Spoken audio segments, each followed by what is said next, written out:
حضرت عایشه مادرمان وقتی که این سخن پیامبر را که شنید در شبهای طاقی از آخر این ماه شب قدر جستجو کنید، مادرمان حضرت عایشه سوال داد: حضرت، مبادایی که اگر ما همین شب یافتیم، بگذار شب 23 بود، 25 بود، 27 بود، خلاص همین شب ما یافتیم، آیا در این شب ما اقول فیها چی گوییم؟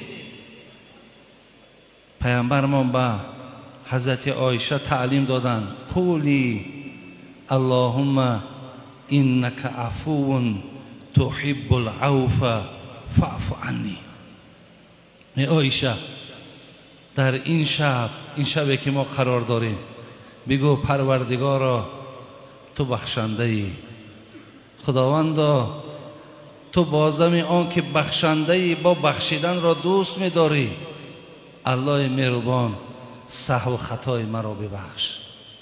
این تعلیمات پیامبرمان و مادرمان حضرت عایشه بود.